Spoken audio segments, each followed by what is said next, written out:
लाल की, बाकी बिहारी लाल। अभी कंस के अभी भी तसल्ली नहीं है, क्योंकि योग माया ने क्या कह दिया कि तुझे मारने वाला पैदा हो चुका है।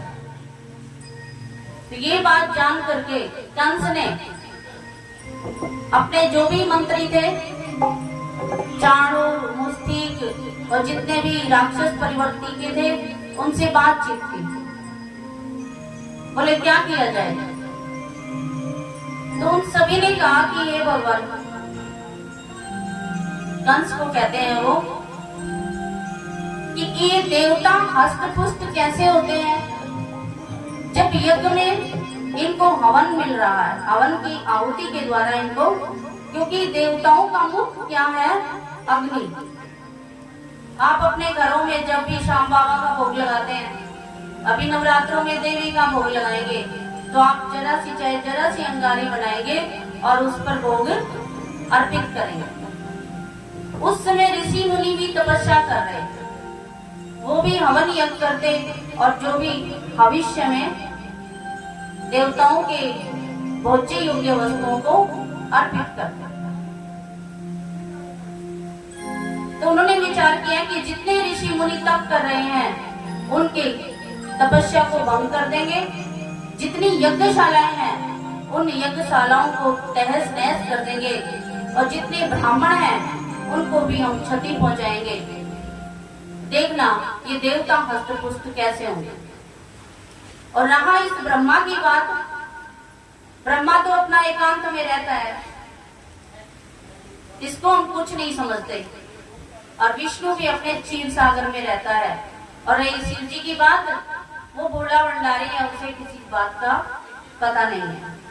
लेकिन देवताओं की तरफ से आप निश्चिंत रहे।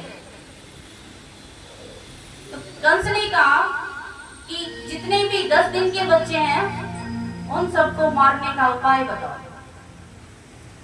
तो एक पुतना नाम की राक्षसी थी, उसने कहा कि मैं जाऊंगी, जितने भी छोटे छोटे बच्चे हैं नंदगांव में, गोकुल में, सबका भक्षण कर जाऊंगा। बोलिए कृष्ण कन्हैया।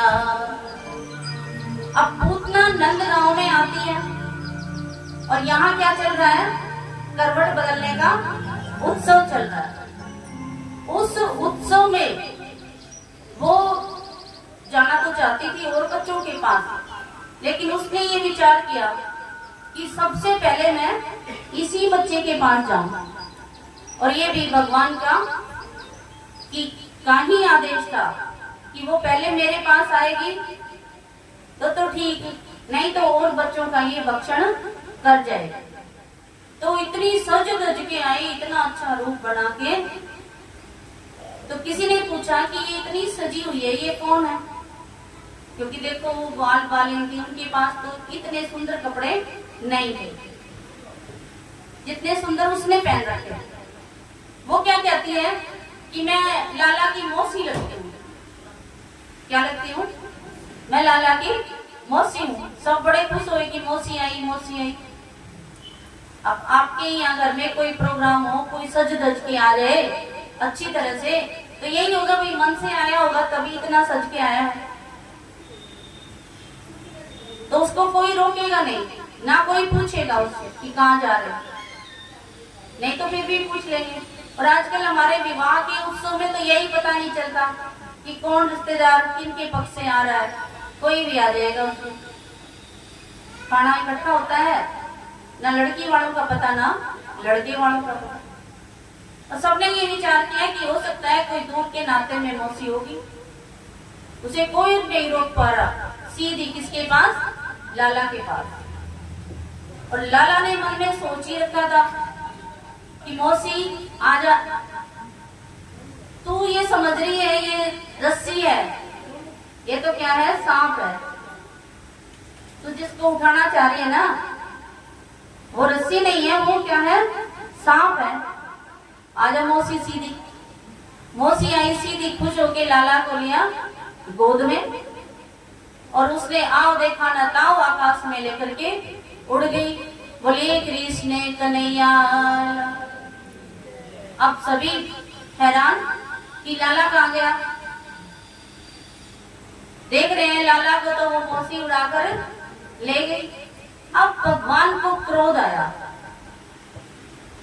और जो स्तनों पर विष लगा रखा था उसने, दूध पिलाना जैसे ही प्रारंभ किया उसने, तो क्रोध तो पी रहा था विष और भगवान पी रहे थे दूध। और क्रोध विष को पी रहा था, भगवान दूध पी रहे थे और वो चिल्लाती जा रही कि अब की बार छोड़ दे, अगली बार नहीं आऊं, कभी नहीं आऊंगी, नंदगांव की तरफ तो मैं देखूंगी नहीं, गोकुल की तरफ मैं कभी नहीं आऊंगी, अब की बार छोड़ दे। और मन में ये भी सोच रही थी अब चाहे कंस कहे चाहे कोई कहे, अब की बार मैं नहीं आऊंगी। परंतु कन्हैया छोड़ने वाले नहीं थे और वो एकदम धड़ाम जैसी नीचे पड़ी घर के सामने ही।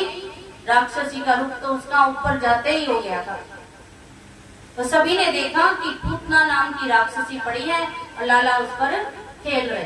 बोलिए कृष्ण कन्हैया लाल, सांवरिया सरकार, श्रीमन नारायण नारायण नारायण, श्रीमन नारायण नारायण नारायण, श्रीमन नारायण